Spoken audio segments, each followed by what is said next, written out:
музыканың бәрі болашағымен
Ассалаумағалейкум балалар. Дауысым естілді ма енді? Жаңағы әшейін не болған? Пранк болған. Дыбыс әдейі өшіріп қойып, аузым жыбырлатып көріп едім. Нақ шулап кетті құда ұқшоқ деп. Так. Дауысымыздың сапасы барлығы нормально ма балалар? Бастаймыз, уже бастаймыз. Я естілді дейді. Так, бізде жерде отырған адамдар саны 120 ғана, лайктар саны 41 ғана. Балалар, біз көбейік. Хотя бы 200-ге жетейік. Ол үшін барлықтарының мектептің чаттары бар ғой, я? Соған жібересіңдер, жерде астында поделиться деген кнопкамен WhatsApp-тан бүйтіп тарс еткізіп жіберсеңдер. Чаттарға одан кейін көредау, оқидау деген балаларға жіберсеңдер. Өйткені біз қазір қаңтар ұбытысында келетін деп айтып жатырмын жерге. Келу ықтималдығы жоғары. Осы жазда келген есептерді нұсқаны талдаймыз математикалық сауаттылықтан. Бұндай нелер балалар ақпараттар дефицит қазіргі қоғамда. Сол үшін достарымызға таратып жіберейік. Және мынау астындағы поделиться деген кнопканы басып жазылмағандар болса жазылып қойыңдар. Каналға 58300 болдық. Бізді 55% оқырмандар балалар, көрермендер бізге жазылмай көреді екен. Мен статистикамды қарадым. Сол үшін подписацияны басып барып видеоларды көрсеңдер, эфирлерді көрсеңдер тамаша болады. Одан лайк нерде сүмірейіп 92 ғана болып тұр. Соны бәріміз баса салайық. Бүйтіп қолдарыңмен былай баса саласыңдар. Бисмилля деп. Қиын емес. Так, 141 болдық. Так, тарихтан стрим, биологиядан стрим, химиядан стрим, оның барлығы алдағы уақытта болады енді. Бүгін математикалық сауаттылық. Математика таңдағандар бар ма? Қашан талдаймыз ағай дейді. Математиканы да талдасақ болады енді. Біздегі телеграм каналға қосылып алыңдар, балалар, даму онлайн деген. Даму онлайн деген телеграм каналға, сол жерге айтып отырам, тегін сабақтар қашан болатын. Және осы YouTube каналға да тіркеліп алыңдар. Жақсы контенттер түсіреміз. Так, кеттік па, бастаймыз. Математика стрим қашан дегендерге айттым енді. Сол телеграм каналға тіркеліп алыңдар, осы YouTube каналға да тіркеліңдер. Алдағы уақытта жасайын математикадан да. Көп стрим жасасам ба деген ойым бар енді. Актив күшті ғой дейді. Лайк басамыз дейді. Все. Осылай биология химиядан талданама дейді.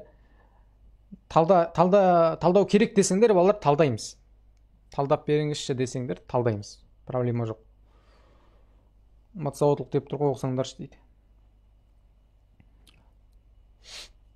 Мен тіркелгем инстаға дейді. Және біздің инстаграм парақшаға да тіркеліп қойыңдар. Так, онда сабағымызды бастайық біз. Біз сабағымызды бастайық. Менің экраным қазір сендерге көріну керек. Менің экраным көріну керек. Балалар, бірден ескерте кетейінші, бұл ұбт 2022 қаңтарда келетін нұсқа. Соңына дейін отырып 15 деп жазып алыңдаршы, сендерге пайдасы мощный тиеді, әдемі тиеді. Осыны не істеңдерші? Мынау өйткені біздің 2022 қаңтарда мен білем, 2019 жылы 2018 жылы жазда келген есептер, 2020 жыл қаңтар ұбытысында, 2019 жыл жаз ұбытысында келген. Ал 2021 жылғы былтырғы қаңтар ұбытысында 2020 жылғы жазда келген есептер келді. Әрине өзгерістер болады, жаңа есептер қосылады, бірақ осылар сендерге қазір ең керек ақпарат. Ең дайындықтың шыңы, пигі, ең сапалысы осы болып тұр қазір. Осы слив есептерін талдау деген. Так, бірден айта салайын, мынау қазір чатта балалар реклама жасауға болмайды, боқтық сөз жазуға болмайды, сол тәртіпті сақтап отырсаңдар екен. Одан мен сен деп сөйлей берем, я? Сіз деп сөйлесем ашыламай қалуым мүмкін. Так, 200-ден де астық, кеттік онда. Танысып ала салайық, нақта мені танымайтындар болса, менің аты жөнім Әбдімұхамед Асқарұлы, осы даму ұбт онлайн жобасының негізін қалағам. Уже бізде 4-ші жыл 2019, 2020, 2021 жылғы түлектерді дайындады. 2022 жылғы түлектерді қазір 4-ші бізде маусым дайындап жатырмыз. Каналдың ашылғанына бізде қазір 3 жылдан асып кетті ғой деймін уже. Осы каналдың ашылғанында 58.300 оқушы жазылыпты. 58.300 оқушыға пайдам тиіпті. Енді ары қарай сол цифрларды көбейте берейік деген ниетпен жазылып отырыңдар каналға. Асқарұлы даму ұбт онлайн жобасының негізін қалау үшін, осыған дейін 7.000-ға жуық шәкірт дайындадық бұл онлайн курстарда. Біздің онлайн курстар бар. Супер Держира Pro деген. Сол курстардан оқушылар дайындадық. Математика және математикалық сауаттылық пәндерінен мұғаліммін. Жалпы осы алып баратқан енді іштемем жоқ қатты енді. Мен де сендер сияқты балалар ұбт-ға дайындалғам кезінде. Мен де қиналғам сендер сияқты. Сөйтіп сол сендер қиналмасын деп енді көмектесіп жүрген жайым бар. 4-ші жыл айналып жүрмін осы ұбтымен. Кеттік енді 200% гарантия берем балалар. Соңына дейін отырсаң, мына сабақтан кейін мат сауаттылықтан біраз нәрсе үйреніп қаласыңдар, біраз нәрсені біліп қаласыңдар. Одан мотивация аласыңдар деп ойлаймын енді. Кеттік балалар, дайын болсаңдар, енді К+ деп мына жаққа жазып жіберейік. Сонымен біз сабағымызды бастайық. Ұрыста не жоқ дейді, тұрыс жоқ дейді. Ұрыста тұрыс жоқ деген бар. Так, менің экраным қазір қайттан сендерге көріну керек. Так, қанша уақыт болады дейді. Балалар битіңдер сендер. 21:30-ға дейін сұрақ қойыңдар үйден, 21:30-ға дейін. Жаңа өздеріңмен келісіп алыңдар. Қазір 8-ден 10 кетті. 9:30-ға дейін максимум соған дейін болады. Логарифм есеп бар ма, бізге келді түсіндіріңізші дейді. Каналға жазылып қойсаң, Нұрғалы, әлі түсіндіреміз оны. Бүгін мат сауаттылық бізде. Так, кеттік онда. Бірінші есеп балалар, үйді жылыту үшін айына 1 метр квадратқа 111 теңге төленеді. Егер үйдің ауданы 48,4 метр квадрат болса, онда үй қожайынына жылуға айына қанша теңге төлейтін табыңыз дейді. Енді біз 1 метр квадратқа 111 теңге төлесек, 48,4 метр квадратқа 111-ді көбейтеміз. Просто көбейте саламыз. 48,4 көбейтілген 111. 5372,4 деген теңге жауап шығады. Ол бізде С нұсқасында тұр. Мұна есеп оп-оңай дегендер С+ десін, вообще қиын емес. Жалпы 15 есептің 9-ы балалар сендерге оп-оңай болып келеді. 9-ы оп-оңай. Одан кейін қалған 6 есептің 3-еуі орташа, 3-еуі қиындау болып келеді, болды. Осындай бөледі жалпы. 9 оп-оңай, 3-еуі орташа, 3-еуі қиын деп. Кетті. Екінші есеп, сыныпта 32 оқушы бар. Диаграммада оқушылардың математика және химия үйірмелеріне қатысуы көрсетілген. Неше оқушы 2 үйірмеге де қатысатынын анықтаңыз дейді. Мына жерде математика үйірмесіне қатысатындар 18, химия қатысатындардың барлық саны 14, 2 үйірмеге де қатыспайтындар 6. Енді сыныптағы 32 оқушының 6-ауы еш қайда қатыспайды. Әйтеуір бір жерге барып движение жасап қатысып жүргендердің саны қанша десе, 32-ден 6-ны азайтып, біз айтамыз 26 деп. Енді жалпы 26 оқушы әйтеуір үйірмелерге қатысады екен. Енді математика үйірмесіне қатысатын 18 адам 26-тан азайтсам, менде кімдердің саны шығады? Балалар десем айтасыңдар, химияға қатысатындардың саны шығады. Тек қана химияға қатысатындар 8 деп айтасыңдар, Өйткені өзі оқушылар, балалар бұл жерде. Екі-ақ үйірме бар. Не математика қатысады, не химия қатысады, не екеуіне де қатысады. Болды. Енді мен 26-тан балалар 14-ті азайтатын болсам, 12 адам ол тек қана математикаға қатысады. Келісесіңдер ма? Сонда біздің 8 химияға қатысатын оқушымыз бар, 12 тек қана математикаға қатысатын оқушымыз бар. Сонда тек қана бір үйірмеге қатысатын химияға немесе математика қатысатын 20 оқушы бар. Бізден сұрайды, неше оқушы екі үйірмеге де қатысатынын анықтаңыз. Барлығы 26 оқушы барып жүр. 20 оқушы әйтеуір бір-бірден үйірмелері қатысады. Қалғаны 26-тан 20-ны азайтамыз. 6 оқушы екі үйірмеге де движение жасап барып жүр деген сөз. Жауап В нұсқасы десем, қалай қарайсыңдар? Качествоны ерде балалар жоғарда 3 нүктені қойып, одан кейін не істейсіңдер? Другое деп тұрады, одан кейін 1080-де 60 деген қойсаңдар, мощный көрсетеді. Мына жердегі безеулерге дейін көрсетуі мүмкін. Одан кейін сотканы былай ұстамай балалар, тігінен ұстамай, былай көлденеңінен ұстап көрсеңдер, чатты жауып қойып, сонда сендерде әдемі кадр пайда болады, әдемі көрсетеді. Былай көрсеңдер, көздеріңе де әдемі болады. Так, тез болып кетті деп атсыңдар ма, балалар? Логарифм матсауаттылық келді түсіндір. Логарифм матсауаттылықта келді, ол есеп бар әлі, оны талдайтын шығармын осы YouTube каналда. Если что, қазір көрсетіңіз десеңдер, оны көрсете салам соңында. Бар менде оны есеп. Точно осылай ма дейді. Мынау 18 адам математикаға баратындар барлығы. 26 адам ішінде 18-і математикаға барады. Сол 26-тан 18 азайтсақ, 8 адам ол тек қана химияға баратындар балалар. Математикаға бармайды олар. Ал 26-тан бүкіл оқушыдан тек қана химияға жалпы баратын адамдардың саны азайтсаң, тек қана 12 адам математикаға барады деп шығады. Осылай шығарасыңдар. Диаграмма қарай салуға болады ғой дейді. Диаграммадан қараңдар. Бізге екі үйірмеге де қатысатындарды анықтаңыз деп тұр. Мына жердегі 6 ол екі үйірмеге де қатыспайтындар. Мына жерде 7 деп баса мысалға да, онда жауаптар вообще басқа болып кетіп қалады. Ол жерден емес жауап негізінде. Ол жерден емес. Ол 6 емес негізі жауап ше. Ол жерде 7 деп тұрса, келесіде 7 деп белгілесеңдер, дұрыс шықпай қалуы мүмкін, қадалып қалуы мүмкін. Жалпы осылай. Кеттік онда үшінші есепке кеттік. Берілген дейді. Сандар қатарындағы 7, 11, мына жерде x дей салайық. 19, 23 бір сан өшіріліп қалған. Егер сандар қатарының арифметикалық ортасы 14-ке тең екені белгілі болса, өшірілген санды анықтаңыз. Енді балалар қараңдар, арифметикалық орта дегеніміз мына 5 санды қосып 5-ке бөлгенде шығады. Сонда біз 7-ні, 11-ді, x-ті, 19-ді, 23-ті қосамыз. Сөйтіп барып 5-ке бөлеміз. Сол кезде арифметикалық ортасы шығады. Ол бізде белгілі 14-ке тең дейді. Енді біз мынау өшірілген санды табуымыз керекпіз. Мына x-ті. Мына жерде x бар ғой, соны табуымыз керек. Енді мынау төбесіндегі 7, 11, 19, 23-ті қоссақ қанша шығады десе айтасыңдар. 23 пен 7-ні қосса 30, 19 пен 11-ді қосса 30, 60 шығады деп. 4 санды қоссақ. Қосылған x бөлінген 5 тең 14. Енді мынау 60 қосылған x қандай санды біз 5-ке бөлсек 14 шығады деп ойлануымыз керек. Немесе 5-ті бөлініп тұрғандықтан теңдік оң жағына көбейтіп жібере саламыз. Сонда 60 қосылған x тең 14 көбейтілген 5 70-ке тең.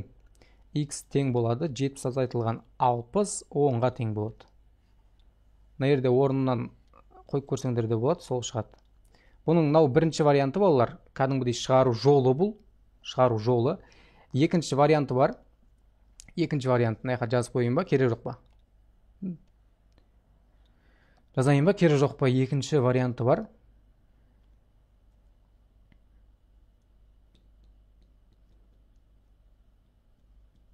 Керек дейді. Просто ана жердегі сандарды тексере саласыңдар. Мысалы, 10 деген сан ба? 7 қосылған 11. Бұтта калькулятор беріледі ғой балалар, 10 қосылған 19 қосылған 23 деп калькулятормен жазасыңдар. Сөйтіп соны 5-ке бөлесіңдер. Сол кезде 14 шыға ма шықпай ма тексересіңдер, бітті. Жылдам осылай шығаруға да болады. Мынау да жылдам. 1, 2, 3, 4 жол жаздық. Осы жолда түсінікті дейді. Онда келесі есеп бермейді деген еді дейді. Калькуляторды ма? Береді. А және Б пунктінің аралығы 48 километр. Примерно Алматы қаласы мен Талғардың арасы. Примерно. Енді мотоциклші жылдамдығын 12 км сағат. Мына жерде лазерный указкамен көрсетем, плавный көрсетем. Егер мотоциклші жылдамдығын 12 км сағатқа арттырса, онда 2 сағатта 48 км-ден артық жол жүреді дейді балалар. Егер жылдамдығын 3 км сағатқа кемітсе, онда баратын жерге 4 сағатта жетіп үлгермейді. Мотоциклшінің жылдамдығы болатын мән. Мынау оңай есеп.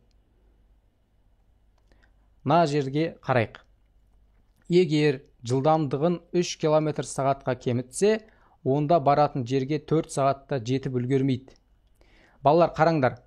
Біз баратын жерге 4 сағатта жету үшін қандай жылдамдықпен жүруіміз керек? 48 километрді біз 4 сағатта жүріп өту үшін біз қандай жылдамдықпен жүруіміз керек десе, айтасыңдар, жылдамдық деген ол жүрілген жолды 48-ді сағатқа бөлгенге тең. Яғни 12 км сағат жылдамдықпен жүруіміз керек біз. 4 сағатта жетіп үлгеру үшін. Еще бұл балалар 3 сағатқа кеміткеннен кейін сондай жетіп үлгермеуіміз керек біз. Яғни мына жерде 16 км сағат болса, біздің бастапқы жылдамдығымызды, мотоциклшінің жылдамдығы болатын мәнді сұрап жатыр. 16 болатын болса, 16-тан 3 азайтамыз. 3 км сағатқа кемітсе, 13 км сағат жылдамдықпен 4 сағатта жетіп үлгермейді дейді. Енді сұрақ, біз 13 км сағат жылдамдықпен 4 сағатта 48 км-ді жетіп үлгереміз ба? Жүріп үлгереміз ба, үлгермейміз ба? Егер біз үлгерсек, онда 16 дұрыс емес. 16-ны 4-ке көбейтіп оны біле салуға болады. Сол кезде бізде 40-қа тағы да қосамыз 24-ті. Сонда 64 км жүріп кетеміз біз 4 сағат ішінде. 3 км сағатқа кеміткеннен кейінде. Демек, 16 дұрыс емес. 15-ті алып қарасақ та, 15-тен 3-ті азайтсақ, балалар бізде 12 км сағат. Біз жетіп үлгереміз, 4 сағатта 48 км жүріп жетіп үлгереміз. 15 дұрыс емес демек. Ал 12 км сағат болса, ол жетіп үлгереміз, 12 км сағаттан жетпейміз деген, жетіп үлгермейміз. Бірақтан мына жердегі жазуға назар аударыңдар, қараңдар. Егер мотоциклші мына жерде жылдамдығын 12 км сағатқа арттырса, онда 2 сағатта 48 км-ден артық жол жүреді. Яғни нердегі 12-ні аламыз. Сөйтеміз да, оны біз 12 км сағатқа арттырамыз. Жылдамдығымыз 24 болды. Енді 2 сағатта 48 км-ден артық жол жүреді дейді. Біз 24 км сағатпен 2 сағатта біз 48 км жол жүреміз. 48 км-ден артық жол жүре алмаймыз балалар. Демек, 12-де дұрыс емес. Мына жердегі 11, ол да дұрыс емес. 11-ге сен қазір 12 км сағатты қоссаң 23 км сағат жылдамдық болады. Ал 23 км сағатпен сен 48 км-ден артық жол жүре алмайсың. 46 км жол жүресің. Демек, тек қана бір дұрыс жауабы бар, А нұсқасындағы 13 км сағат деген. Ағай, жазып үлгере алмай жатырмыз дейді. Неге мына есеп түсініксіз дейді? Түсініксіз емес, негізі оп-оңай. Енді қараңдар. Тексеріп қарайықшы балалар. Мына жердегі берілгенін мен өшірейін. 13 дегенді тексеріп көрейік, қараңдар. Бізге айтты ғой.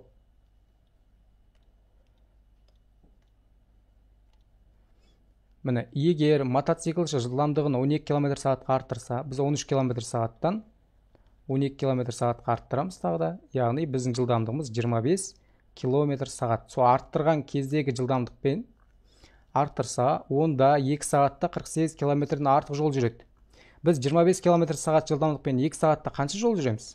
Десе, айтасыңдар, 2-ге көбейтіп 50 км жүреміз. 48 км-ден артық жол жүрдік па, біз жүрмедік па? Артық жүрдік. Онда келіп тұр. Ары қарай оқимыз. Егер жылдамдығын 3 км сағатқа кемітсе, біз 13 км сағат жылдамдығы еді мотоциклдікі. 13 км-ді біз 3 км-ге кемітеміз. Сонда біз 10 км жылдамдықпен жүреміз. Онда баратын жерге 4 сағатта жетіп үлгермейді. Шынымен 10 км сағат жылдамдықпен сен 4 сағат жүретін болсаң, сен 40 километр жол жүресің. Сенің баратын жолың 48 километр негіз баратын жерің. Жетіп үлгермейсің ба? Үлгермейсің. Онда 13 дұрыс жауап. А нұсқасын белгілейміз. Болды. Мына екінші жолмен осылай тексеріп көрсеңдер де болады жауабын. Так. Шынымен түсініксіз екен дейді. Балаларым, оқушыларым, даму онлайнның көрермендері. Бұл қазір түсініксіз болып, ертең түсінікті болсын да. Сендерге ұбт-ға барған кезде түсініксіз болып тұрса, сол ғой ең қиыны. Қазірден түсініксіз болып тұрса, түсініп алыңдар. Ертең ұбт-ға барғанда есептер түсініксіз болып тұрса, сол проблема. Қазір проблема емес, сол түсініксіз болып тұрған есептер. Так, түсінікті болса Т+ деп мына жаққа жазып жіберейік. Уже жазып жатыр мына жақта. Балалар уже жазып жатыр. Айдос мына жақта. Қасымбеков Айдос, Жайна, Айдос 16 қайдан шықты дейді. Так, тексердік мына жердегі 16 км сағат дегендерді. Содан шықты. Сол мына жердегі 16-ны айтып тұрсың ба Айдос? Мына жердегі 16 км сағат деген жауап тексердік. Дұрыс па, дұрыс емес па? Содан шықты. Мен түсіндім де Ержігіт Тілеубекім, красавчик. Нура, Ұлпан, Жақсыбек, Айбол, бәрі түсініп отыр ма? Ернар, 300-ден асықпыз. Әділет, Нұрай Елубаева, Есілжан, Ерасыл, Нұрлыжан, Сыдып Про 3 дирижер супер дейді. Жібек Зулпикарова, Жайна, Қарақат, Мирас, бәрі түсініп отыр.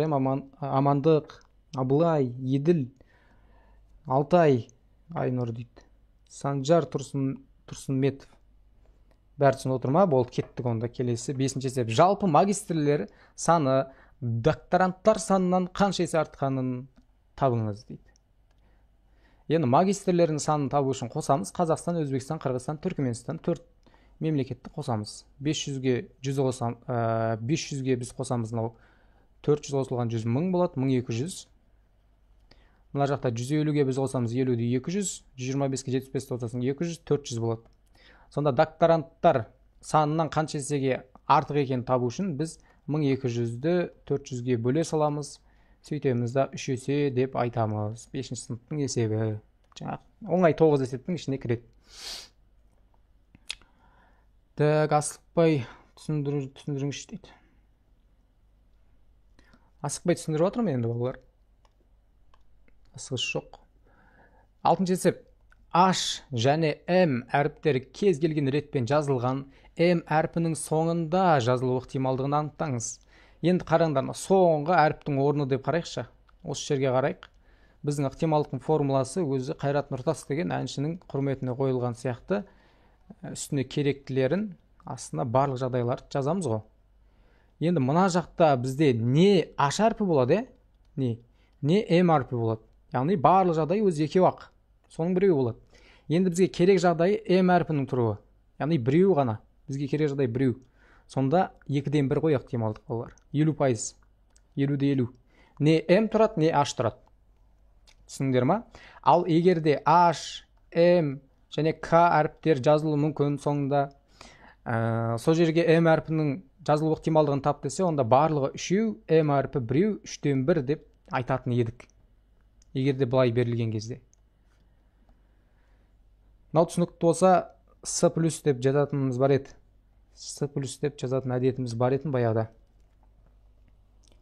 Изи, бұл. Әділет изи деп отыр.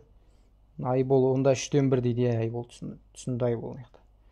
Тез өтіп кетпейік дейді Жайна. Айжан, Айбол, Ақботта, Арайлым, Рахат, Аружан, Жансая, бәріне түсінікті, Қайрат Қызайбек деп отыр. Так, 7-ші есеп.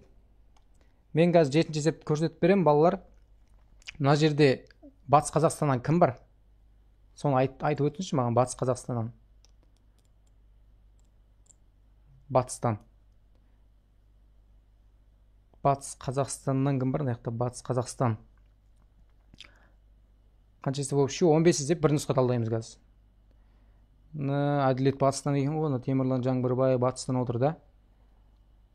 Шығыстан кім бар? Шығыстан. Алтайдан. Алтайдан балалар. Өскемен жақ, Алтай жақ. Кім бар наяқта? Ернар Қажым солтүстіктен. Еділ бар екен шығыстан. Өскеменнен ешкім жоқ па? Не, Өскемен Семейден? Өскемен Семейден ешкім жоқ па? Так.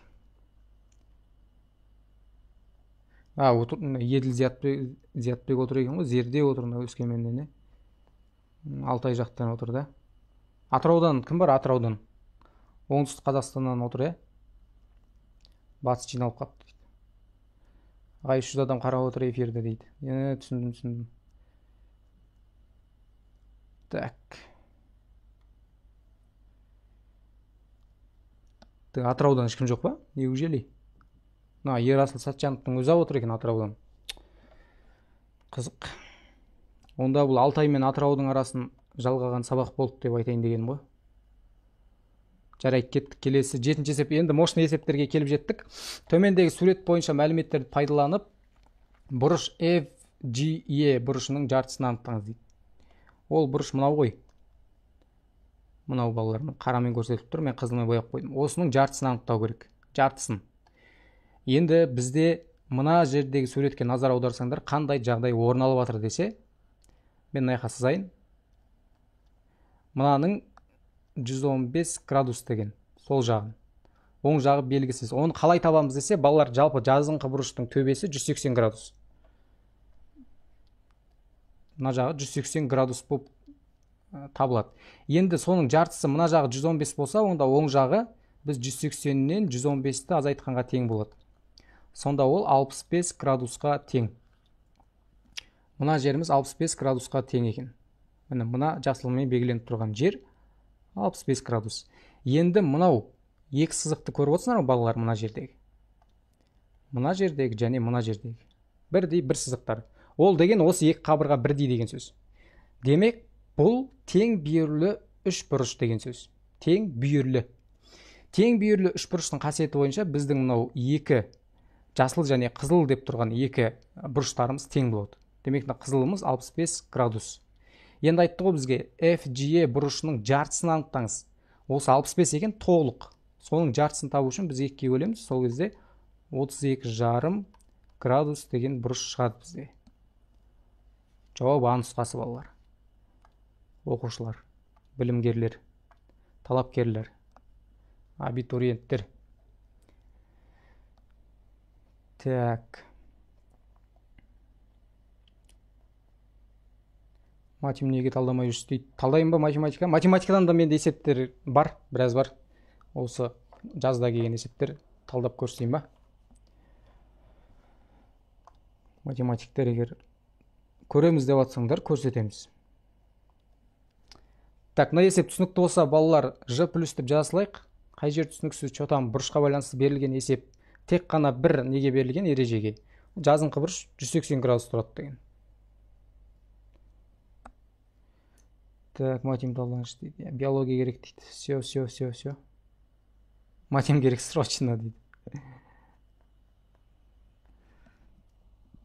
Ерасыл талдап берейін ба? Болды онда. Осы каналға жазылып қойсаңдар, сендер мен жоғалтып алмаңдар. Мен сендерді жоғалтып алмайын.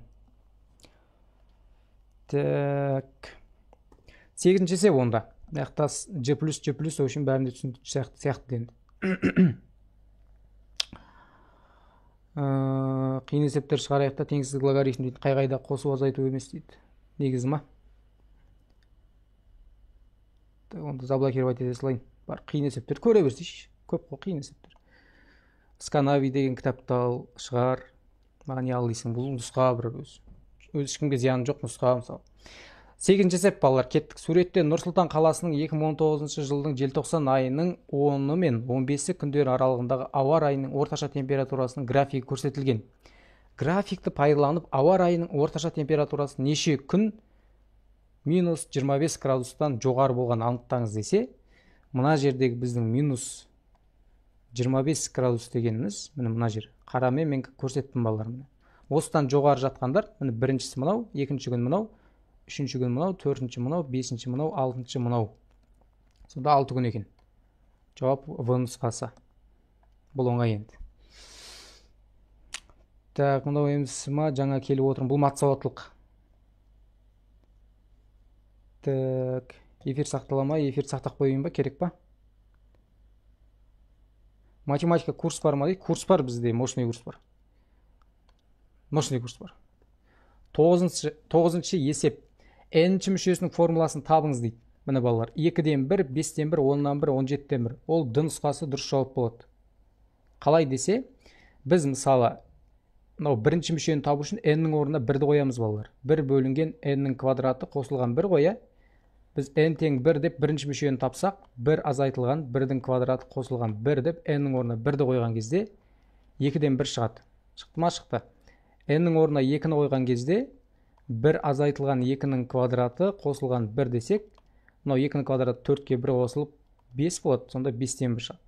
n-нің орнына 2-ні қойсаң, сен 3-ті қойсаң, сен 3-ші мүшені табасың. Сонда n-нің орнына, мына жердегеннің орнына, түсініп отырсыңдар балалар, біз n тең 3 дегендегі 3-ті қоямыз, сонда 3-ші мүше шығады. 3-нің квадраты қосылған 1, алымында 1. Сонда мына жерде 10-нан 1.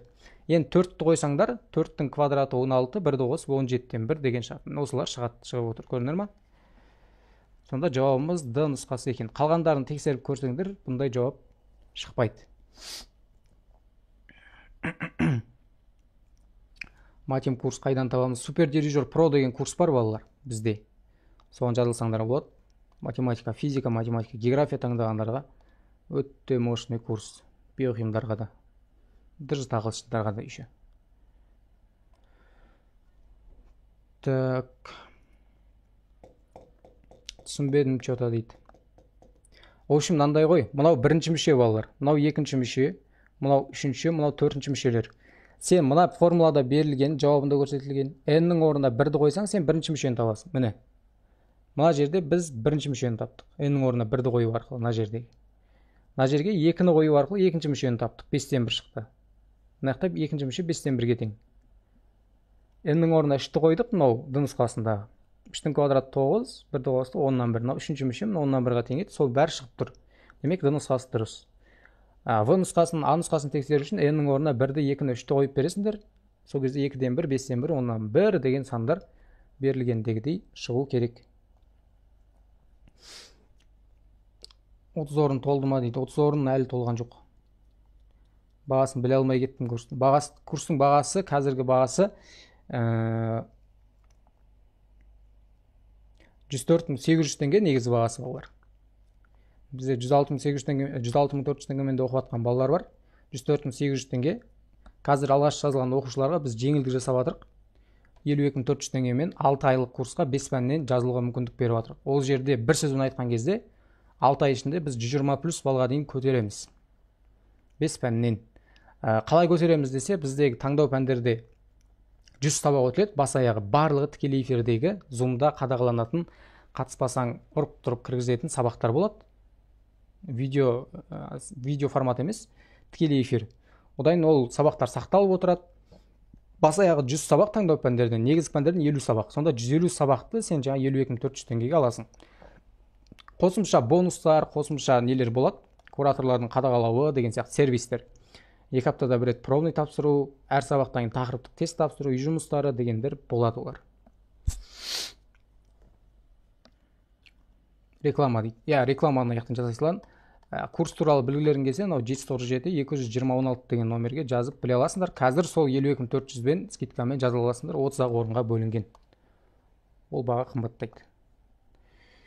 Келесі степ көтейік онда балалар. К плюс дейсілайық, келесі степ көтейік сөйтіп.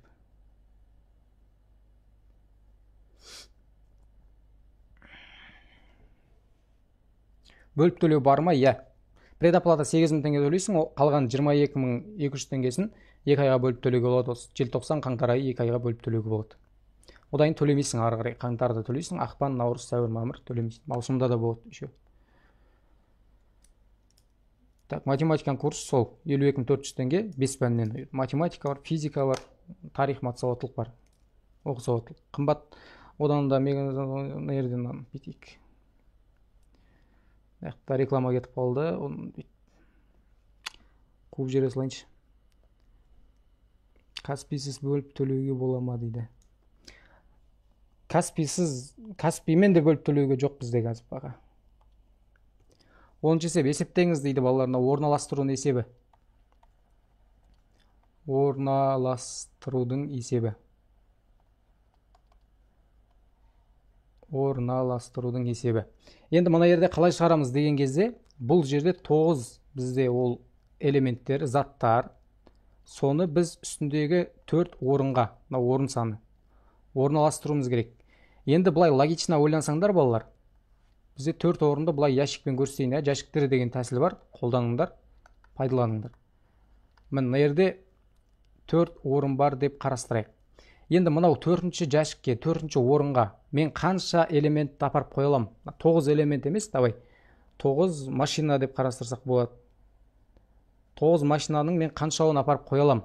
Соңғы 4-ші орынға. Десе айтасыңдар. 9 орын апарып қоя аламын. 9 машинаны апарып қоя аламын. Мына жерге мысалы бір Lexus деген машина апарып қойдың сен. Lexus тұр ана жерде. Енді мына 2-ші ящикке біз орынға қанша машина апарып қоя аламыз десе, 8 машина апарып қоя аламыз. Ана Lexus қойып тастадық біреуін. Мына жерге 8 машина апарып қоя аламыз. Мына жерге Toyota'ны қойдық. Одан кейін мына 2-ші тұрғанға қанша машина қоя аламыз десе, сендер айтасың, Toyota, Lexus қойып тастадық. Енді бізде Mercedes қалды, Audi қалды, Volkswagen қалды деген сияқты. 7 қоя аламыз дейсіңдер. Мына жерге Audi'ді қойық. Одан кейін енді 1-ші орынға біз 6 машинаны қоя аламыз. Сол 6 машинаның ішіндегі Porsche'ны қойық. 6, 7, 8, 9. Сонда біз көбейтеміз енді. Қанша барлығы тәсіл болу үшін. 6, 7, 8, 9-ды көбейтеміз. Сонда бізде болады 3024. 3024 деген жауап шығады екен. В нұсқасы. Так. Олар жаңағы 52.400 теңге деген баға, ол 6 айға бағасы ғой. Жаңа курстың бағасын түсініп отырсыңдар ма? Көбісі түсінбейді осынша. 8733 теңге бір айға. 5 пәннен. Сонда бір пәнге бөліп жерсең, сен жарайды оқысауаттылықты есептемей қойық деп 4 пәнге бөлсең, 2183 теңге. Бір пән бір айға 2183 теңгені айналады енді. Бірақ 2183 теңге төлеп қатысуға болмайды, бірақ бұлай санасаңдар, есептесеңдер осылай шығады. Жаңа қымбат деп біреу кетті аяқта өзі қуып. Соған айтып отқаным ғой. Ағай, можно сұрақ дейді. Қой, әділет, түсінбей қалдым дейді. Мына жерде ұзын сөздің қысқасы балалар, осындай А9-да 4 деп берсе, астындағы 9-ды 4 рет кемітіп жазамыз, кему ретімен. 9, 8, 7 алып деп. Түсінікті ма? Астындағы санды үстінде қанша сан болса, сонша рет кемітіп, араларына көбейту қойып жазып есептейміз. Болды. Ұзын сөздің қысқасы болса. Так. Матсауытлық қанша ай болады? 6 ай болады. 6 айда біз аптасына бір сабақтан 25 сабақ болады бас аяғы матсауытлықтың өзі.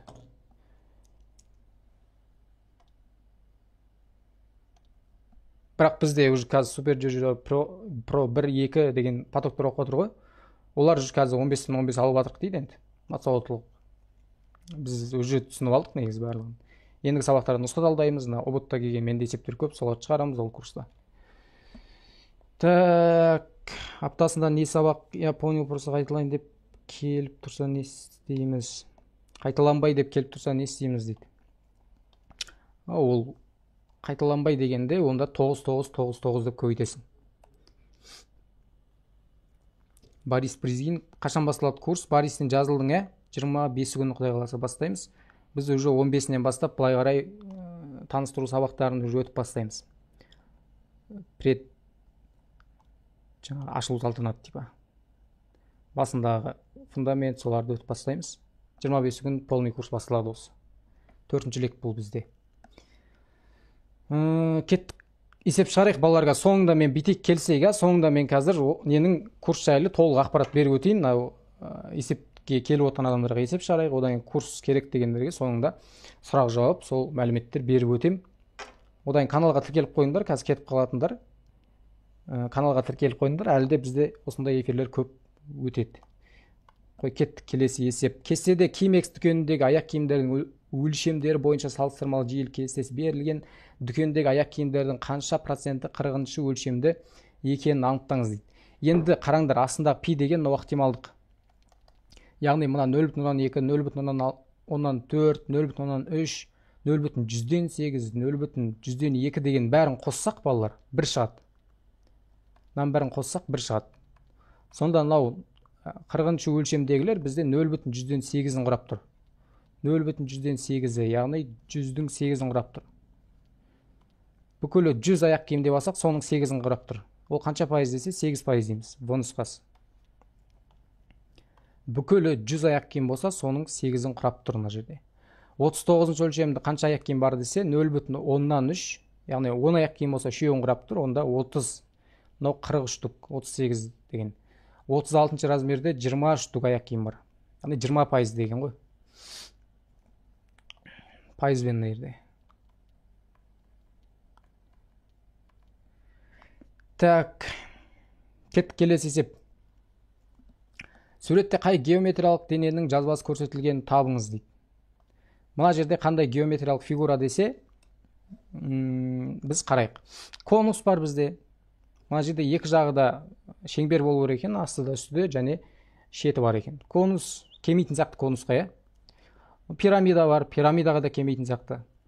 Цилиндр бар, цилиндрға келет деп айтайын десең, цилиндрға келіп тұр. Бірақ мынау бір үстіндегісі кішкентай шеңбер, астындағысы үлкен шеңбер. Ол не десе, ол қиық конус қой, балалар. Мынаны конус дейді. Конус дейді, балалар, мынаны ше.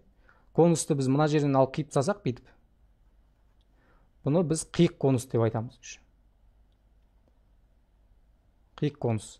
Міне, мына жерде кішкентай не дегенің, мынау кішкентай жазбасы деген, жасылмен белгіленген, ол мына жер міне.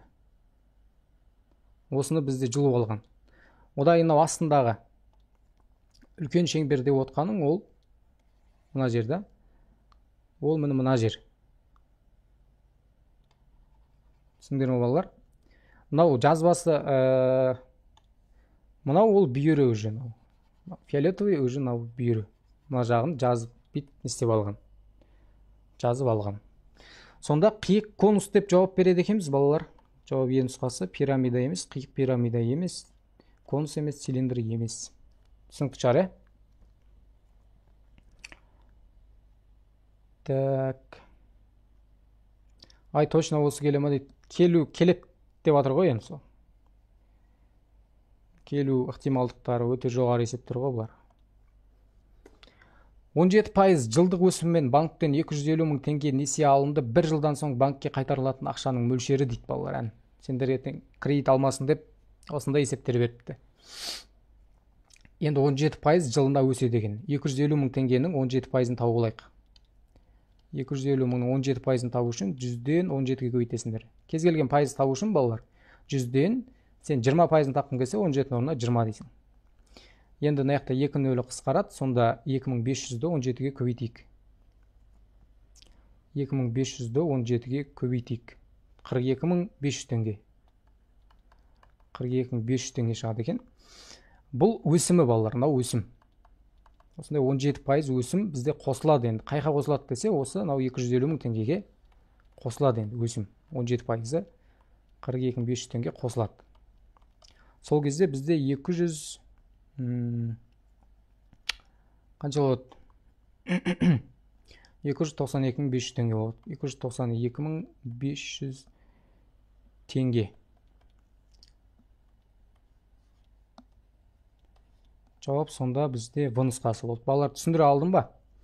Просто пайызын тауып аласыңдар, соны қоса саласыңдар. Бұл қай жылғы есептер? Осы 2021 жылғы нағыз грант тарататын ұбытта маусым айында келген есептер, балалар, бұлар.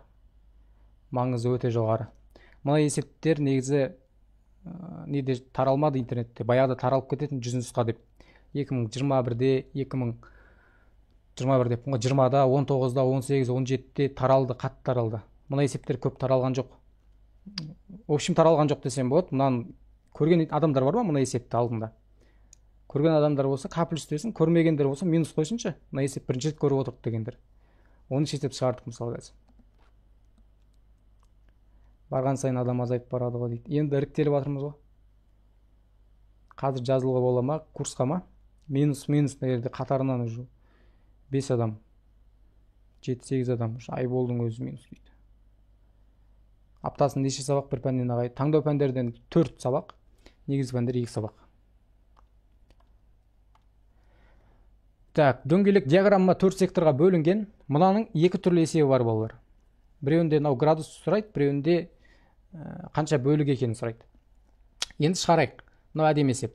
Әр сектордың бұрыштық өлшемдері әріптермен өрнектелген. Егер бірінші бұрыш пен, қараңдар, былай істейікші біз. Бірінші бұрышты А дейік, екінші бұрышты Б дейік, үшінші бұрышты С, төртінші бұрышты Д деп айтайық. Жақсы ма? А, Б, С, Д дейік. Енді айтады. Егер бірінші бұрыш пен екінші бұрышты қосса, қосыңыз 140 градус дейді. Осын жазайық. Бірінші бұрыш бізде А, екінші бұрыш бізде екінші бұрыш бізде Б. Екеуін қоссақ 140 градус. Ары қарай оқиық. Бірінші бұрыш пен үшінші бұрыш 160 градус дейді. А қосылған С бізде 160 градус.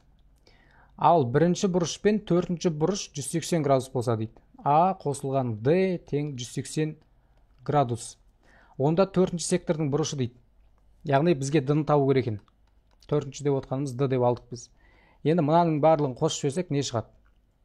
3А шығады. 3А қосылған Б, қосылған С, қосылған Д шығады. Тең 140, 160, 180-ді қоссақ балалар. 140-қа 160 қоссақ бізде 300, 300-ге 180-ді қосса 480 градус. Енді бір қызық айтайын. Бізде мынау төртеуінің қосындысы қанша градус өзі? Бүкіл шеңбердің қосындысы. Шеңбер қанша градус? Мынау А плюс Б плюс С плюс Д деп қоссақ. Секторлар төртеуінде 360 градусқа тең болмай ма балалар, е? Келісесіңдер ма? Енді қараңдар.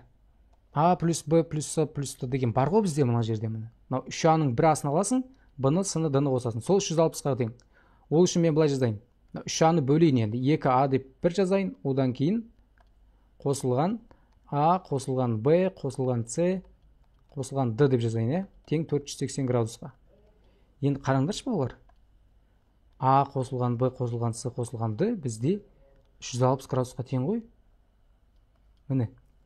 Демек мен 2А қосылған 360 градус тең 480 градус деп жаза аламын ғой.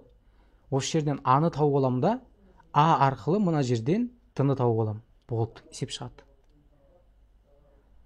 Сонда 2А тең болады 480-нен 360-ды айтсақ 120 градус. А тең болады 120-ны 2-ке бөлеміз 60 градусқа. Енді мына жерде не деп тұр деп қараса, 480-нің несі веб-камера жауып қалды ма, сәл-сәл іштемей қалмайды. Нәрде іштемей қалмайды. Кішкене нәйерлерді жауып қалды ма балалар? 480 градус деген нәйерлерді. Нәйерлерді жауып қалды ма 480 градус? Нормально, 480 градус тұр нәйерде. Енді қараңдар. Мына жерге енді біз 60-қа Д-ны қоссақ 180 шығу керек. Ал біздің неміз Д осы жерден 60-қа қандай санды қосса 180 градус шығады дегеннен 120 градусқа тең екен белгілі болады. Жауап В нұсқасы. Балалар, изи есеп па? Түк қиын емесе. Кеше осымен басым қатты, сондықтан мынау қазір оңай дейді. Оп-оңай есеп негізі. Көрініп тұр дейді. Ағай, сіздің ұжымыңыздың арқасында грантқа түстім дейді. Ой, жаным үшін. Молодец. Еміз трамплин екінші сабағындағы дейді. Кеттік, мынау түсінікті болса, балалар 3+ті қоя салайық, қатарынан 3+ті. Қалай болды өзі? Менен жан-тәнімді салып түсіндіруге тырысып көрдім енді. Түсіндіре алдым ба? Сізге оңай, бізге қиын дейді. Сізде ағай берсе бәрі оңай сияқты дейді. Қиын емес. Плюс аяқта 3+ дегенді үнемдеп. Нариман, аяқта Карина, Арайлым, Айжан, Жайна бәріне түсінікті да. Ақниетке де. Нұрлыжан отыр аяқта. Жансұлу. ең қиын деген есептің өзі сізден ентік болмай қалды, Жансұлу рахмет. Кеттік 15-ші соңғы есеп. Көлемі 216 дециметр куб текшеге шарды іштей орналастырылған шарға қанша сұйықтық қоюға болатынын анықтаңыз. Енді текшенің бізде көлемін табу үшін біз не істейтін едік десе, біз айтамыз, қабырғасын тауып аламыз, А деген. Соны кубтайтынбыз. Сол кезде бізде 216 дециметр куб болып тұр текшенің көлемі. Енді қандай санның кубы 216 деп ойлансақ, 6-ның кубы, е? Демек бізде мынау 6 дециметр. Мынау бір ненің текшенің қыры. Мына жеріміз қып-қызыл, ол жер 6 дециметрге тең балалар. Енді бізге нені тап дейді? Іштей орналастырылған шарымыз, шарға қанша сұйықтық құюға болатын табыңыз. Жалпы сұйықтық құйған кезде біз сүтті немен өлшеуші едік үйде? Литрмен өлшейтінбіз, е? Ол литр деп отқаның көлем балалар. Көлем. Демек біз шардың көлемін есептеуіміз керек. Шардың көлемінің формуласын жазып алыңдар. 4 бөлінген 3 пи р куб. Яғни бізге оның радиусы ғана керек шардың көлемін табу үшін. Оның радиусы деп отқаның мынау шаршының қабырғасын жартысына тең болып тұрмын. Мына жер ол. Яғни ол балаларым мына жер ғой. Шамамен ше. Мына шардың радиусы текшенің бізде жартысына тең. Текшенің бізде жартысына тең мына жерге. Яғни ол қанша десе айтасыңдар, радиусы қанша? 3 дециметр. Болды, орнына қоя саламыз. Сонда шардың көлемі тең 4 бөлінген 3 көбейтілген пи көбейтілген 3-тің кубы. Енді мына жерде қысқаратындар қысқарып кетсе, 3-тің кубы деген 27. 27 немесе 3-тің кубымен 3 қысқарады, 3-тің квадраты қалады. 9 ол. 9 4-ке өйтсек 36 пи. Сонда бізде 36 пи литр екен жауап. В нұсқасы. Олар түсіндіре алдым ба?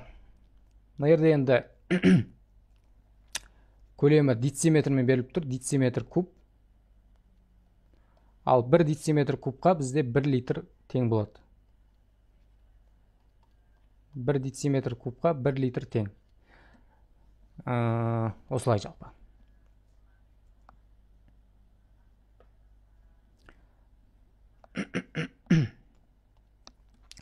Осы балалар сабақ қалай өтті? Мынау жазда келген, иә. Аружан Апенова жазда келген есеп, слив есебі. Көп адам талдаған жоқ енді бұны. Менде бір есептер көп, бірақ бұлардың. Солар талдап көрсем, алдағы уақыттарда да каналға жазылып, лайк басып, отырыңдар, комментарий жазыңдар. Жаңа курс туралы сұраған кімдер еді? Айтайын ба курс туралы? Бізде мощный курс бар. 3 потогы оқып жатыр, қазір 4-ші поток жақында басталады. Уже 25 күн бізде басталады. Сол жайында айтып өтейін енді. Түсінбей қалдым дейді жайына. Түсінбей қалғанда шардың көлемін табу формуласы мынаумен. 4 бөлінген 3 пи р куб. Яғни 4 бөлінген 3-ке көбейтеміз, пиді көбейтеміз радиустың кубын. Біздің радиусымыз 3-ке тең екен белгілі. Шардың орындарына қойдық. 4 бөлінген 3 көбейтілген пи көбейтілген 3-тің кубы. 3-тің кубымен мына 3 қысқарып кетті. Яғни 3-тің кубы бізде 27, оны 3-ке бөлсе 9. Мынамен қысқарды мына 9 жерге 4-ім 36 деп 36 пи шықты. Логарифм үйретіңізші, курста бір сабақты қанша оқушы қатысады? Сол жайында енді нақты біз айтып өтейік онда. Сол жайында біз нақты айтып өтейік олай болса. Міне супер дирижер про курсы, балалар, бұл курсқа қатысқандар қанша балл жинайды дегеннен мен бастайын. Мен экраным қазір көріну керек. Мен экраным көріну керек. Nerede курсқа қызып отқанда кімдер өзі плюс қойып жүрсінші? Курста бір сабақта примерно қаншадан отырады дейді. Ол сабаққа байланысты. Мысалы биология сабағы, химия сабағында 25-20 адам, 30 адам сондай отырады примерно. Матсауаттылық сабағында көбірек отырады. Енді қараңдар. Зейініп Шыңғыс деген жігіт 117 алған, математикадан 45-тен 44 алған, физикадан 45-тен 26 алған. Құрманғожаева Назерке 131 балл жинаған, биология, химия мысалы 40-42 балл алған таңдау пәндерінен. Бекжанов Ақжан 119 балл жинаған, физикадан 34, математикадан 39 балл жинаған. Қалай нәтижелер сендерге? Плюс қойып жатыр мына жақта. Балалар, нәтижелер қалай сендерге? Барлық супердирижер курсын оқыған, осы жылы ұбт-ын тапсырған оқушыларынан барлығы. Нұрсұлтан деген жігіт 106 балл алған, физмат. Биохимнан Қасиет деген біздің куратор болып жүр қазір осы қызымыз. Биологиядан 33, химиядан 38 балл жинаған. Химиядан Нұрлан Жаңабай ағайдың өзі дайындаған, биологиядан Меруерт апай дайындаған. Орынбаева Еңлік 110 балл жинаған, математика 34, физика 30. Еденбай Бекнұр 113 балл жинаған. Біз нәтижелер 111 балл жинаған. Отзывы енді. Сәлеметсіз бе ағай, 111 алдымен көп рахмет сізге, екінші бағытқа дайындалып жатырмын, көтеру керек балым деп осылай жазған енді, рахмет айтып. Мына жақта Тұмар бар, 112 балл жинаған. Тұмар жылатасың адамды деген естіпедіңдер, бірақ ол емес. Математикадан 35, 45-тен, физика 45-тен 34 балл, жалпы 112 балл алып грантқа түсті мысалы мына жақта. Тұрға Марал бар, енді көп балалар бізде кейстар осындай 115, 135, 127 балл алу үшін супердирижер про курсына жазылу керек. Бүгін мүмкіндік бар. Бұл халықаралық деңгейдегі курс, себебі бізде Өзбекстан Республикасынан да оқушылар қатысады. Пердебек Талант деген біздің СДПРО 1-дің оқушысы бізде оқып жатқан. Міне 11-ші сынып оқушысы балалар. Жаз айында бізде рекламасын көріп курсқа жазылған. Одан Қазақстанның оқулығын 2 апта ішінде дейді. 2 апта ішінде толық әрі түсінікті етіп меңгеріп алдым дейді. Жаңағы не оқу керек соның барлығынша. Таңдау пәні география, математика дейді. Бұл курсқа дейін пробнилардан 60-70 балл алып жүрдім. Курсқа жазылу арқылы небәрі 2 айдың ішінде өз балымды 60 баллдан 100 плюс баллға көтердім дейді. 2 айда. Курс 6 ай, әлі 4 ай оқиды дегендей. Не болады енді 4 ай оқыса десе? 40 балдай көтерген үшін. 30-40 балдай көтеріп тастаған. Курсқа дейін математикадан мәтінді, геометриялық есептерден қатты қиналатын, бірақ курста сапалы білім мен жоғары деңгейлі ұстаздардың арқасында барлығын 100%, тіпті 200% түсініп алдым. Одан кейін біздің ерекшелігіміз олар курста тек қана білім емес, сонымен қатар мотивациялық сабақтар, тұлғалық даму сабағы сияқты сабақтар болады бізде. Айтады енді яқта. Білімге, өмірге деген құштарлықтарын арттыру үшін осындай рахмет айтып жатыр енді. Атмосфера мықты деп. Алғыс айтып жатыр енді. Мына осындай бізде Өзбекстан Республикасына да еще талант қатысты, өзімен бірге одан кейін 11 оқушыма бірге алып келді дайын. Бәрі оқып жатыр қазір бізде. Риза болып оқып жатыр. Бірақ бізде ерекшелік ол тәртіп жесткий болады, балалар қадағалау жағы. Сабақтарға қатыспай қойсаң, тікелей эфирдегі үй жұмысын жібермей қойсаң, онда жаза бар. Бұл артықшылықтары біз жүйемен дайындаймыз. Нақты басы бар, аяғы бар методика. 0-ден басталады барлық пәндер соңына дейін. 6-7 сыныптың программасынан 11 сыныпқа дейін. Сабағымыз бітті есеп балалар. Мен курс жайлы айтамын, одан сабақты аяқтаймыз. Каналға жазылып, лайк басып, осы жерден көргендер қайта берсе болады негізі. Ал курс қызық дегендерге айтып өтейік енді. Барлық тақырыптарды қарастырамыз балалар. 0-ден бастап соңына дейін. Еще біздегі жаңағы ұбт-ның сұрақтарын мектептің программасын алады, мектептің кітаптарынан, оқулықтарынан. Біздің курстың материалдары сол мектеп оқулықтары материалмен жинақталған. Сол мектеп оқулықтарынан алынған. ұбт-ында сұрақтар тура сол материалдан қояды. Курстың материалдары да бір. ұбт мен курста бір нәрсе өтіледі ғой, былайша айтқанда. Оқитын орта енді бізде ерекшелік. Одан кураторлар бақылап отырады, көмектесіп отырады. Түсінбеген сұрақтарды сұрай аласың, ол қалай? Бізде Zoom мен тікелей эфирде өтеді сабақтар балалар. Сол жерде мұғалімнен сразу түсінбеген жерін сұрай аласың, немесе бізде беседа чат ашылады, ортақ чат. Сол жерге жаза аласың, немесе мұғалімге жеке жазсаң болады. Бұл чатта мұғалім барлығы отырады. Сол жерге жауап беріп, жаңа түсінбеген балалар бір-бірінен сұрап та біліп алып жатады. Одан Қазақстанда ең үздік ұстаздар сабақ береді. Бізде мысалы математика пәнінен Ғаниевна Жұпар апайымыз береді. Ол кісі 2012 жылдан бері ұлттық тестілеу орталығының мүшесі, ұбт сұрақтарын құрастырушы болып жүрген кісі. Математикадан бізде сабақ береді. Физикадан Мақсат ағай деген кісі сабақ береді. Мықты физик. Уже 7-8 жылдай тәжірибесі бар ғой. Химиядан Нұрлан Жаңабай ағайдың өзі береді. Республикалық олимпиаданың жеңімпазы. Биологиядан Меруерт апайымыз береді. Сабақтарын көрсеңдер болады ютубтан. Матсауаттылықтан өзім беремін. Математиктерге де мен көмектесіп отырамын деп отырмын осы.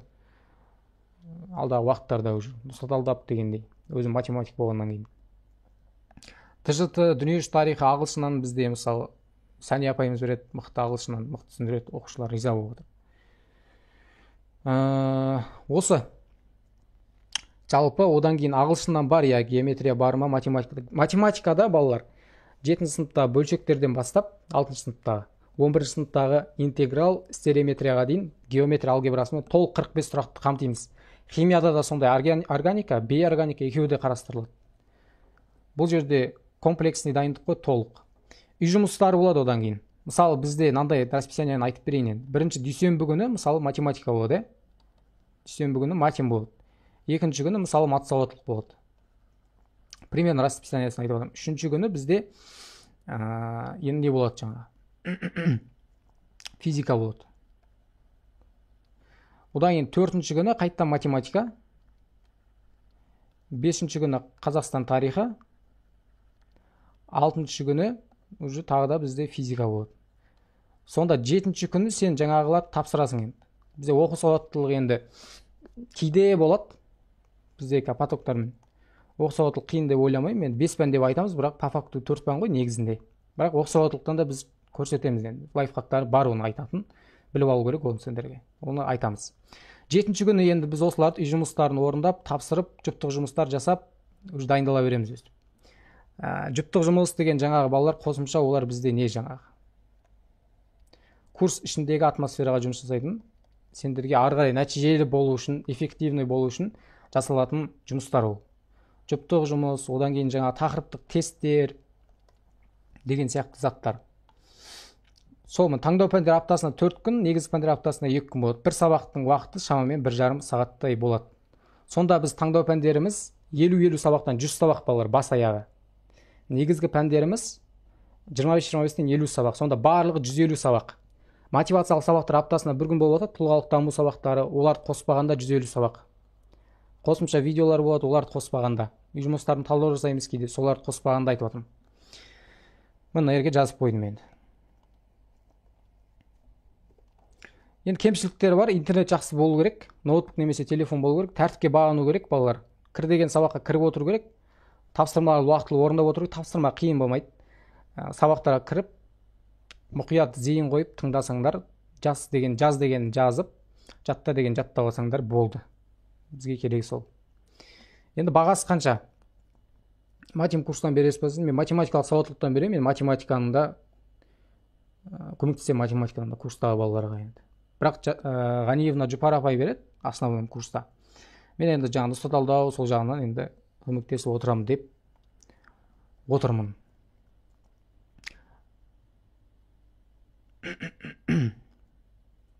Сабақ режимі қалай болады? Кешкілік уақыттарда. Мынаның бәрі кешкілік уақыттарда. 18:00 астана уақытымен 19:00 шамасында болады. 20:00 кейде. Енді интернет сендерде жақсы деп ойлаймын, балалар, енді сендерде мүмкіндік бар, енді телефон, ноутбук болса, біреу болса жетеді. Бағасы қанша деген кезде біздің құндылығы енді 600 мың теңге. Мына жерде бүкілін жаздым енді. 6 ай бойы 5 пәннен толық дайындық. Үздік ұстаздар сабақ береді. Качествоға гарантия бар міне. Егер де оқысаңдар, нәтиже шығатынына гарантия бар. Кураторлар, оқитын орта, пробный тесттер алып отырамыз 2 аптада бір рет. Тақырыптық тесттеріне жерге жазылмады. Мотивациялық сабақтар болады. Эмс трамплин деген бізде мат сауаттылықтан жаңағы осы сливта келген 800 деп талдап атқан курсымыз бар. Соның достығын береміз, 20 мың теңге тұрады. Соның барлығы 600 мың теңге деп енді құндылығы, құндылығын есептеп қойдым. Ары қарай осы жерге дейін жеткендерге енді көріп отқандарға мені 104.800 теңгемен 6 айға 5 пәннен дайындалуға болады. Ал егерде бізде жаңағы бөлінген орындар бойынша тағы да жеңілдік бар. 30 оқушыға алғаш жазылған 6 айға 5 пәннен толық дайындық 52.400 теңгені құрап тұр. Бүгін төлем жасап жазылатындарға 52.400 теңге балалар. 6 айға ойлаңдар. 5 пәннен 52.400 теңге. Предоплата 7.900 теңге төлеу керек. Қалған 2 айға 22.250 теңгеден бөліп төлей салуға болады одан кейін. Біріншісін осы желтоқсан айында, 22.250-дің екіншісін қаңтар айында. Сонымен ары қарай ақпан балалар, наурыз, сәуір, мамыр, маусым айларын тегін оқи бересің ары қарай. Курс өткеніне 6 ай болады ғой. Біз уже осы желтоқсан 25 бастасақ, қаңтар, ақпан, наурыз, сәуір, мамыр, маусым 25 күн бітеміз. Біз уже мамыр айында бүкіл программаны бітіріп, ары қарайғы айларда қайталасақ деп отырмыз. Нұсқалармен жұмыс жасаса көбірек солай. Уақыт тығыз болғандықтан біз солай эффективный әдістерді пайдаланамыз. Бірақ 6 ай бойы соңына дейін болады енді курс. Соңына дейін ұбт-ға дейін жалғасады. Так. Осы енді балалар мына жерде енді төлем жасап жазылу бойынша міне 30 адамға енді 52.400 теңге мына бағаны орындар толтырып бағаны қымбаттатайын. Жазылам десеңіздер осы 52.400 теңге. Төлем жасау жолдары Каспий Голд. Сонда балалар сендер 7.900 теңге жібересіңдер. 7.900 теңге. Сол предоплатамен жазыласыңдар. Қалған курс басталғаннан кейін барып желтоқсанның 25-нен кейін 31-іне дейін бірінші төлем. Одан қаңтар айында екінші төлем төленеді, болды. 22.200 теңгеден. Енді чек жіберетін номер жазып қойдым 747-220-16, ал Каспий Голд номер міне мынау. 747-102-1050 Әбдімұхамед деп шығады. Екінші, үшінші төлем жасау жолдары қайсын ыңғайлы. Мынау карта болса, осы картадан бері Халық банк карта керек болса, мынау. Осылармен төлей берсеңдер болады. Так. Бонус жирным не будет дейді. 3 ай қатысуға бола ма дейді. 3 ай қатысуға болмайды енді. 52.400 теңге балалар бағасы шынымен негізі бір айдың бағасы ғой 52.400 теңге. Бір пәннің 52.400-ді мысалы 4 пәнге бөлсең 13.100 теңгеден айналып тұр бір пәннің. Бір айдың ақшасы негізінде. Біз 6 ай бойы оқытамыз деп отырық қой. Түсінесіңдер ма? Бұл деген баға деген негізі өзінің құндылығынан өте төмен. Сендер 52.400 теңге грант сатып алайын деп отырсыңдар ғой сонда. Грант сатып алайын деп отырсыңдар. Грант деген не болды десе, міне 960 теңге тұрады жылдық оқуға. 4 жыл оқысаң 3.840.000 деп есептедім. Стипендия аласың еще 50.000 теңге көтерді магаз, 2.419.000. Ана мұғалімнің мамандықтары стипендиясы бұдан да көп. Сонда сен грант ұтсаң 3.840.000 теңгені үнемдейсің, 2.419.000 теңге саған төлейді. Былай ғой, грантқа түссең, үкімет саған төлейді. Грантқа түспесең, үкімет саған төлемейді, сен үкіметке төлейсің. Түсінесіңдер ма? Сонда мына сенің үнемдегеніңмен тапқан ақшаң 5.000.000-6.200.000-дай. 6.200.000-дай. Мына жерде сен төлейтін ақшаң 52.400 теңге балалар. 6.200.000-ды 52.400-ге бөлсең, по факту есептесеңдер да, мысалы есептеп қараңдаршы өздерің. Стоит па, не стоит па грантқа дайындалу, курстарға қатысу. 118 есе, балалар 118 есе ақта боласыңдар. Түсінесіңдер ма? Басталу 25 желтоқсан, сондықтан жазылып үлгеріңдер. Біздегі супердирижер про курсына 118 есе сөйтіп мынау ақшаларыңды ақтап алыңдар. 118 есе көбейтіп беретін басқа банк жоқ, депозит жоқ. Депозиттер ары кеткенде сен 52.000 теңге салсаң, бір жылдан кейін 9% па қазір 55.000 шығарып береді, 56.000, 57.000 шығарып береді болды. Бір жыл күтесің еще. Тек бір пәнге, енді бір пән болса, бізде негізі 5 пәнмен комплексін дайындықты мен алуға кеңес беремін негізінде. 25.400 теңге егер бір пән десеңдер 6 айға. 6 айға бір пән. Екі пәніміз 40.400 теңге. 6 айға бұл. Мынау толық болады ғой сонда. Мысалы, таңдау пәндердің 50 сабақ болады бас аяғы. Үй жұмыстарымен барлы басынан аяғына дейін. Жаңа форматпен өтеді, одан кейін ескере кететін жайт. Бізде ескі формат емес, барлығы жаңа формат. ұбт-та сұрақтар жаңа форматтан келетін болғандықтан, әсіресе дүниежүзі тарихы, Қазақстан тарихы, география деген пәндер бойынша айтып өтетін болсақ. Точно гарантия бар ма грантқа дейді. Енді мен гарантия грантқа деп айта алмаймын, балалар. Бұл жерде енді физматтарға енді гарантия бересіз болады. Енді физматтарға 50-60 баллдың өзімен грант жетеді енді. Биохимдарға да сондай енді. ТЖТ ағылшын, одан кейін неге? Бізде геомат енді. Балл сәл жоғарылық. Біз енді гарантияны былай келіссек болады, балалар, гарантияны біз нәтижеге берейік. Сендер қатыссаңдар, риза боласыңдар ма, риза болмайсыңдар ма? Бұл жерде өйткені екі жаққа да байланысты ғой.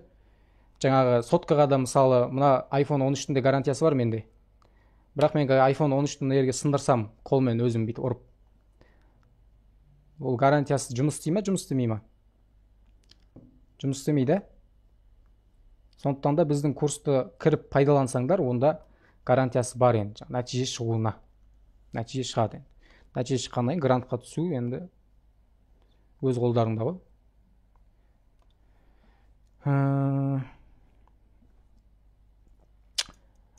Нөлден бастап үйретесіздер ма? Иә, барлығы басынан басталады. Физикада, математикада.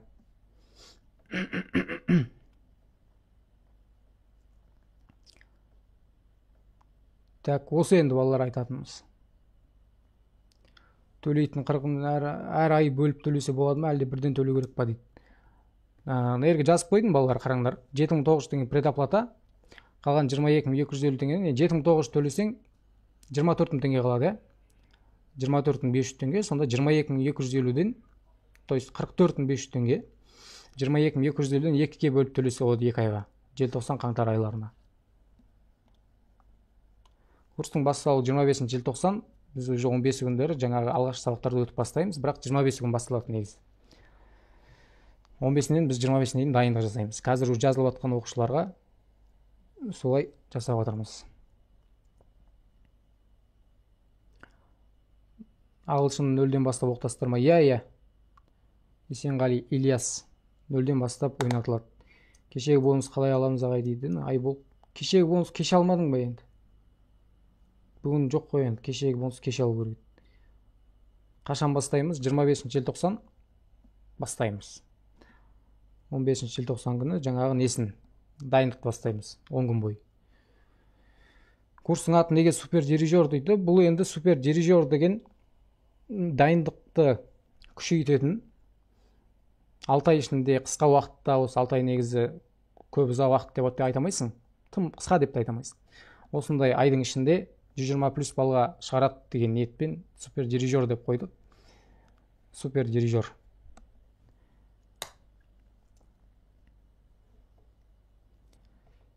Так. Біздің сабағымыз аяқталды, мына жақта есеп шығарамыз деп отыр. Қашан есеп шығарамыз деп отыр. Уақыт туралы айтыңыз. Кешкі сағат 18-19:00-де сабақтар болып отырады. Ол сабақтар сақталады, 2-3 реттен көре аласыңдар тікелей эфирдегі сабақтарды. Бір сабақтың да ақшасын бөліп төлеуге болады ма? Иә. Мына жерге жаз, жібер, одан кейін аяқта. Так. Жіберетін ақша енді мынау номерге балалар, енді басқа да сұрақтарың болса, мынау 747-220-16 деген номерге жазсаңдар болады. Каспий Голд мынау 102-1050 деген номерге тіркелген. Жалпы осы енді. Жалпы осы дүниежүзі тарихы құқық бар. Басқа да сұрақтарды сояққа қоя беріңдер, енді біз эфирді аяқтайтын уақытқа келіп қалдық. Соңында айтарым, 52.400 теңге 6 айға, 1 айға сонда 8.700 теңгеден айналады. Аптасына 2.100 теңгеден айналады. 6 сабақ, 6 үй жұмысы, плюс мотивациялық сабақтар апта сайын осындай болып отырады. 6 сабағың сенде 9 сағат болады. Әр сабақ 1,5 сағаттан есептесең. Еще мотивациялық сабақ, үй жұмыстары, тақырыптық тест, пробный тесттері барлығы. Сонда сенде бір сабағың 3 теңгеден тұр ғой сонда. Барлығы 2.100 теңге аптасына. Былай қарасаңдар, 2.100 теңгеге бір апта бойы білім аласың, немесе 2.100 теңгеге не жейсің? Бір киноға барып, кино көрген 2.100 теңге ғой.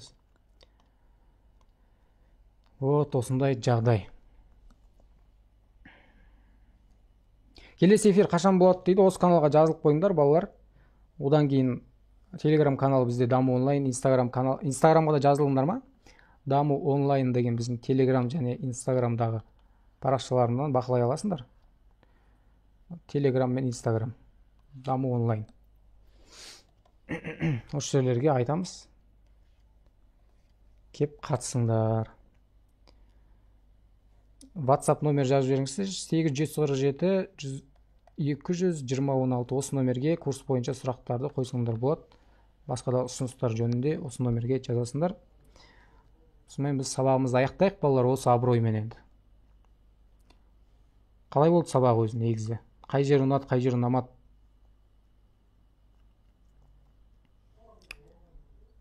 Барлығына жазылдық, матсауат күтіп жүрмін дейді Димаш Каримжан.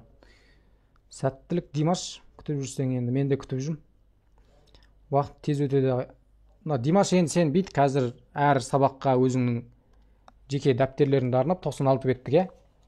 Сөйтіп дайындалып жүр. Дәптерлеріңді арнап жаңағы. Не оқу керек? Өзің қазір деңгейін тексеріп, пробный тесттер жаз. Қанша алып жатсың, қанша алғың келеді? Солардың бәрін жоспарларын құрып қазір дайындала бер. Инста жазылғам дейді. Дұрыстап ответ сұрасам, ответ қайтарасыздар ма дейді Құралай. Құралай, мына номерге жаза бер оны. Жаңағы курс жөнінде мына 747-226 деген номерге, мына жердегі номерге жазсаңдар болады. Көріпсің ба, жердегі номерді? Жасай, мен де жазылғам дейді. Ақбота сәттілік.